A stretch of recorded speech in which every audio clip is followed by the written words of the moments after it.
ఆంధ్రప్రదేశ్ రాష్ట్రాన్ని అభివృద్ధి పథంలో ముందుకు నడిపిస్తూ ప్రజల సంక్షేమం కోసం అహర్నిశలు కృషి చేస్తున్న ముఖ్యమంత్రి చంద్రబాబు నాయుడుకి హృదయపూర్వక జన్మదిన శుభాకాంక్షలు తెలిపారు మంత్రి కొండపల్లి శ్రీనివాస్. చంద్రబాబు 76వ జన్మదినోత్సవ సందర్భంగా విజయనగరం గ్రామదేవత శ్రీ పైడి తల్లి అమ్మవారికి మంత్రి శ్రీనివాస్ ప్రత్యేక పూజలు నిర్వహించారు. అనంతరం మంత్రి మాట్లాడుతూ అభివృద్ధి, పారదర్శకత, ప్రజా సంక్షేమం అనే 3 విలువలతో రాష్ట్రాన్ని ముందుకు తీసుకెళ్తున్న మహానేత చంద్రబాబు నాయుడుని కొనియాడారు. ప్రజల సమస్యల పరిష్కారమే తన లక్ష్యంగా తీసుకుని గ్రామం నుంచి రాష్ట్ర స్థాయి వరకు సమగ్ర అభివృద్ధి సాధించాలనే సంకల్పంతో నిరంతరం పనిచేస్తున్న విజనరీ నాయకుడు చంద్రబాబు అని అన్నారు.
सकुटुंबानाक्षेमस्य विजयाभय आयुरारोग्य ऐश्वर्याभिष्टा काम्याभिप्रसिद्धिरस्तु मनोवाञ्छाप्रसिद्धिरस्तु नारायण लोकेशनामदेश्य नम्यस्य देवनामदेश्य सकुटुंबानाक्षेमस्य विजयाभय आयुरारोग्य ऐश्वर्याभिवृद्धिरस्तु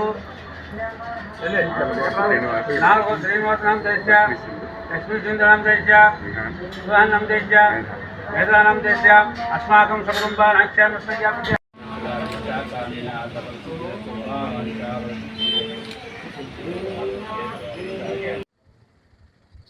ఈరోజు చాలా పరమదినం. ఉదయాన్నే సింహాచలం దేవస్థానానికి వెళ్ళడం జరిగింది. అక్కడ స్వామివారిని దర్శించుకోవడం జరిగింది. మరి అలాగే ఈరోజు గౌరవ ముఖ్యమంత్రి గారు పుట్టినరోజు జనవరి 20వ తారీఖున 1950లో పుట్టడం జరిగింది. ఆయన ప్రజా మనిషి, ప్రజల కోసం అనినిత్యం పనిచేస్తున్నటువంటి నాయకులు. సుదీర్ఘకాలంలో రాజకీయాలు చేస్తూ నాయకత్వం వ్యవహరిస్తూ అటు అధికార పక్షం కానీ ప్రతిపక్షంలో కానీ ఎప్పుడూ కూడా ప్రజల కోసం ప్రజలకు మంచి చేకూర్చేలాగా ప్రభుత్వాలు నడిపించే దశగా ఆయన పనిచేయడం జరిగింది.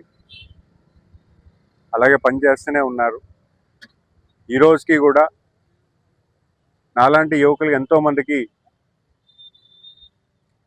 నాయకత్వం ఎలా చేయాలి, ప్రజలకు ఏ రకంగా మనం మంచి చేకూర్చాలని ఎప్పటికప్పుడు ఆయన ఆదేశాలు ఇస్తూ మమ్మల్ని మెరుగుపరుస్తూ ఇంకా మంచిగా ప్రజలకి మంచి చేయాలని మా అందరినీ కూడా ముందుకు తీసుకెళ్తున్న మహానాయకుడు శ్రీ నారా చంద్రబాబు నాయుడు గారి పుట్టినరోజు శుభాకాంక్షలు అందరికీ కూడా ఆయనకి చెప్పాలని, మరి ఆయన పేరు మీద ఈరోజు మన విజయనగరం ఇలవేల్పు పైడితల్లమ్మ టెంపుల్కి రావడం జరిగింది.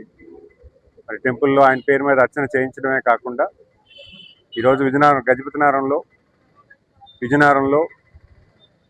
రాష్ట్రం అంతా కూడా అన్నా క్యాంటీన్లో ఆయన పేరు మీద భోజన కార్యక్రమం కోసం భువనేశ్వరమ్మ గారు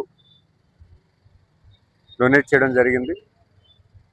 మరి అంతేకాకుండా మేము కూడా గజపతినగరం నియోజకవర్గంలో ఒక బ్లడ్ డొనేషన్ క్యాంప్ ఒకటి పెట్టడం జరిగింది.